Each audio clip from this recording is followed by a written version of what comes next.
各位朋友，今次我哋嗰個話題咧就係消失的工房。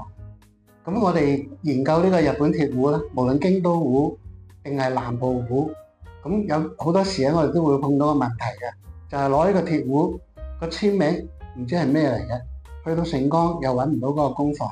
咁呢啲咧，我哋明白啦，個邏輯就係其實佢哋係已經關咗電啊，即係消失咗個工房嚟嘅。咁如果消失嘅工房嘅話，咁信唔信一個咧，咁都好擔心噶嘛。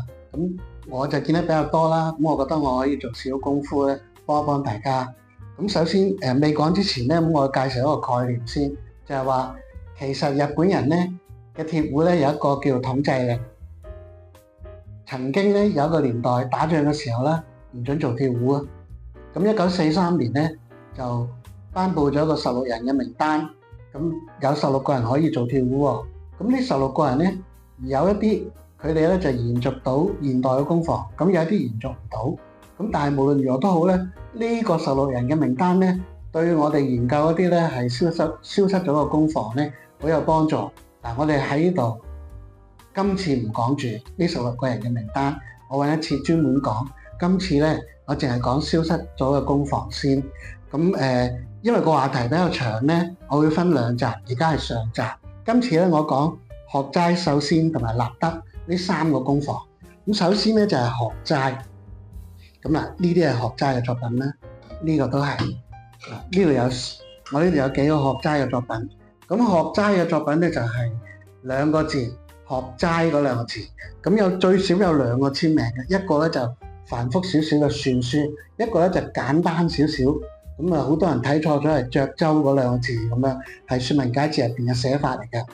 咁學齋2代咧，一個咧就叫做金澤千代吉初代，1882年出世，咁好早就死。第2個咧就係金澤尊治，其實差唔多嘅佢哋嗰個年代，所以學齋呢個工房都算早消失。佢哋個壺咧都係好舊嘅，譬如我哋睇到咧好古樸、好靚嘅，線條都靚啦。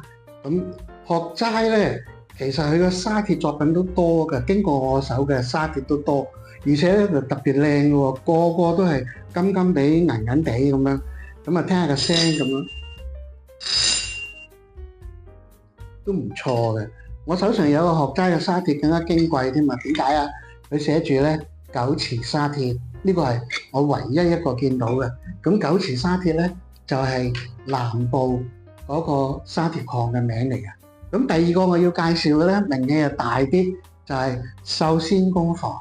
咁秀仙就係工房名，佢叫做沙子澤三郎。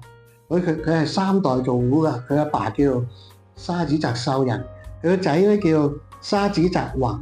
咁不過咧，沙子澤宏咧嗰個工房名就改秀豐啊。咁所以秀仙咧應該都係沙子澤三郎做噶啦。咁點解佢名氣大啲咧？因為喺70年代，日本人咧就頒行呢個傳統工藝士呢個制度。咁啊，嗰個名單入邊咧，第1個名就係秀仙。咁所以人哋話佢係第1位呢個傳統工藝士。咁佢嘅作品變咗風行一啲啦，佢嘅產品又多咧，所以而家我哋好容易撞到嘅。咁然後第3個工房，我要話俾大家聽就係呢個立德，佢2個字係立德咁樣。咁立德有初代中村德次郎，嗰個出生年份同秀仙一樣嘅，都係03年。立德2代叫做少田德太郎。咁你睇下立德嘅壺咧，就算係平面型，都係佢自己嗰個特色係認得到嘅。咁有樣嘢都得意嘅，譬如咧，